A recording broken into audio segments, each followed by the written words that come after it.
आज मैं पहले अध्याय का कथा आप लोगों को सुना चुकी, यानी अष्टम स्कंद के दूसरे अध्याय की कथा सुनाने जा रही हूँ। गजेंद्र मोक्ष की कथा बहुत ही सुंदर यह भी कथा है, मोक्षदायिनी कथा है। इस कथा को भी रोज सुनना चाहिए और मनन करना चाहिए। भगवान ने स्वयं अपने मुख से कहा है, इस कथा को रोज पढ़ना चाहिए और रोज मनन करना चाहिए। गजे और ग्राह लड़े जल माही, थकित भयो गजयति मन माही। गजेंद्र मोक्ष की कथा प्रेम से बोलिए गजेंद्र भगवान की जय हो, भगवान विष्णु की जय हो। श्री सुखदेव जी बोले, हे राजा परीक्षित, क्षीर सागर में त्रिकूट नाम का एक बड़ी विस्तार वाला पर्वत था। उसमें चांदी, लोहे और स्वर्ण के 3 शिखर थे। उसके प्रकाश से 10 दिशाएं जगमगाती रहती थी। उस पर्वत में अनंत धन राशि भरी हुई थी। वहाँ पर अनेक प्रकार के सुंदर वन वृक्ष शोभायमान थे, जिन पर विविध जाति के पक्षी गुंजायमान होते रहते थे। अनेक प्रकार के झरने झरते थे। उसी रम्य कंदरा में सिद्धिचारण, गंधर्व, नाग, किन्नर तथा अप्सराएं विहार करते रहते थे। उस पर्वत में बहुत सी नदियाँ और सरोवर थे, जिनमें देवगणाएं स्नान करती थी। उस त्रिकूट पर्वत की तराई में वरुण देवता का ऋतुमान नाम का उद्यान था। उस उद्यान में अनेक प्रकार की मेवा फल के वृक्ष तथा सुगंधित पुष्पों की लता बेली थी। उसी उद्यान के निकट एक सरोवर था। उस सरोवर पर बहुत सी हंसिनियों के साथ गजेंद्र आनंद के साथ निवास करता था। वह गजेंद्र बड़ा शक्तिशाली था। उसके भय से सभी जंगली पशु भाग जाते थे। वह अपनी टक्करों से पहाड़ के बड़े बड़े विशाल श्रृंगों को तोड़ता रहता था। एक दिन वह प्यास से व्याकुल होकर अपनी हथिनियों के साथ उस सरोवर के तट पर पहुंचा। उस सरोवर का जल अति निर्मल, शीतल तथा मीठा था। उसमें कमलों की महक उठती रहती थी। उस गजेंद्र ने पहले तो उसमें घुसकर खूब जल पिया और फिर खूब स्नान किया। तत्पश्चात वह मदांध होकर एक बड़े गृहस्थी के भांति अपनी हथिनियों और बच्चों को सूंड से नहलाने लगा। हे राजन, उसी समय अकस्मात प्रारंभवश क्रोध में पड़कर एक ग्राह ने उसका पांव पकड़ लिया। उस गजेंद्र ने अपने पूरे बल से पैर छुड़ाने का प्रयत्न किया, लेकिन वह छुड़ा न सका।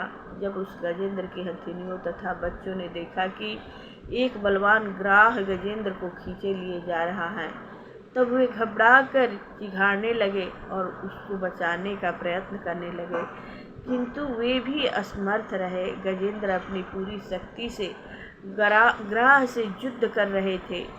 कभी ग्राह जल में गजेंद्र को खींच ले जाते, तो कभी गजेंद्र ग्राह को बाहर खींच ले आते। उन्हें लड़ते लड़ते पूरे 1000 वर्ष व्यतीत हो गए। जय हे प्रभु जी। अंत में लड़ते लड़ते गजेंद्र की शक्ति क्षीण हो गई और उसका शरीर स्थिर हो गया, किंतु ग्राह की शक्ति जल में रहने के कारण और भी अधिक बढ़ गया। वह गजेंद्र को जल में खींचने लगा। जब गजेंद्र ने अपने बचने का कोई उपाय न देखा, तब उसका ध्यान जगत के रक्षक भगवान की ओर गया। उसने उसी प्रभु का आश्रय लेकर उनकी स्तुति करना आरंभ किया। गजेंद्र द्वारा भगवान की स्तुति प्रेम से सुनिएगा। यह भगवान की स्तुति है।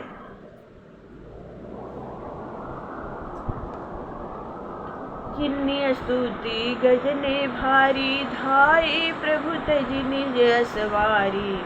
मार्यो ग्राह तुरत भगवाना, लिए राखी गज के तब प्राणा। जय हे प्रभु जी। अपने मन को एकाग्र करके पूर्व जन्म के सीखे हुए स्तोत्र के द्वारा इस प्रकार स्तुति करने लगा। गजेंद्र ने कहा, जो परमात्मा जगत के मूल कारण है, जो घट घट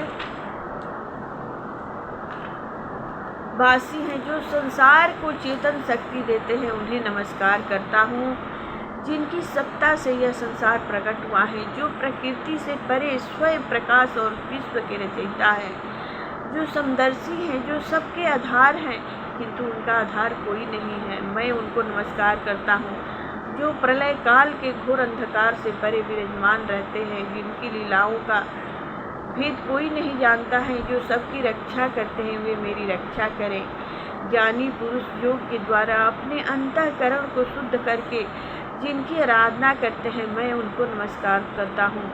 जो परमात्मा ज्ञान स्वरूप सर्व साक्षी हैं, जो पुरुष और प्रकृति के रूप में व्याप्त रहते हैं, उनको मैं नमस्कार करता हूँ। जो शरण में आए हुओं की रक्षा करते हैं, अपने भक्तों का कल्याण करते हैं, उन परमात्मा को मैं नमस्कार करता हूँ।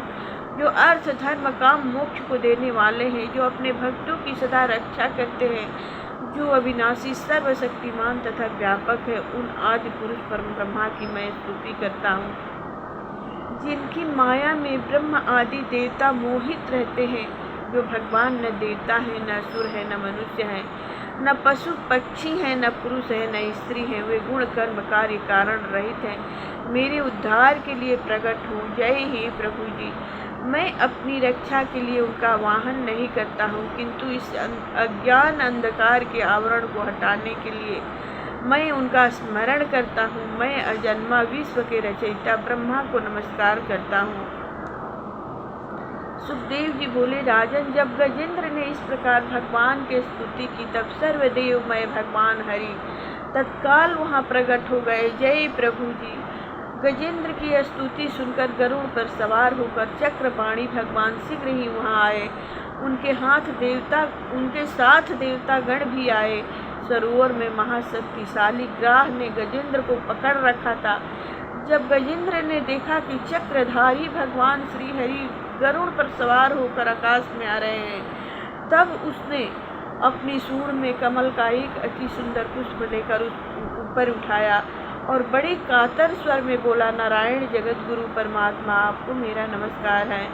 जब भगवान ने गजेंद्र की असहाय पीड़ा को देखा, तब वे शीघ्र ही गरुड़ से नीचे कूद पड़े और वे सरोवर में से गजेंद्र तथा ग्राह दोनों को एक साथ कमल पुष्प के समान उठाकर बाहर ले आए। तब भगवान ने अपने चक्र से ग्राह का मुख फाड़ डाला और गजेंद्र की रक्षा की। अब चौथा अध्याय की कथा सुनाने जा रही हूँ, सुनिएगा। गज और ग्राह के पूर्व जन्म की कथा तथा उनका उद्धार। श्री सुखदेव जी बोले, हे राजन, उस समय ब्रह्मा, शंकर, ऋषि, गंधर्व आदि सभी भगवान की स्तुति करके पुष्पों की वृष्टि करने लगे। सब लोग भगवान की परिक्रमा करके अपने अपने लोकों को चले गए। गजेंद्र भगवान के स्पर्श से अज्ञान से मुक्त हो गया था। वह गजेंद्र पूर्व जन्म में द्रविड़ देश का राजा था। उसका नाम इंद्रधुम्न था। राजा इंद्रधुम्न राजपाट त्याग कर मल्य पर्वत पर तपस्वी भेष में रहते थे। एक समय वे स्नान आदि से निवृत्त होकर भगवान की आराधना में मौन बैठे थे। उसी समय अगस्त मुनि अपने शिष्यों सहित वहां आए। राजा को निश्चल भाव से बैठा देकर अपना अतिथि सत्कार न होने के कारण वे क्रोधित हुए और राजा को श्राप दे दिया कि अभिमानवश ब्राह्मणों का अपमान करने के लिए हाथी के समान बैठा है, अतः तू हाथी की योनि प्राप्ति करे। सुखदेव जी बोले, राजन, अगस्त जी राजर्षि इंद्रधुम्न को श्राप देकर चले गए। राजा ने प्रारंभ भोग समझकर संतोष किया और हाथी की योनि में जन्म लिया, किंतु पूर्व जन्म के संस्कार से हाथी की योनि में भगवान की स्मृति बनी रहे। हे राजन, मैंने तुम्हें गजेंद्र उद्धार की कथा सुना दी। जो पुरुष प्रातः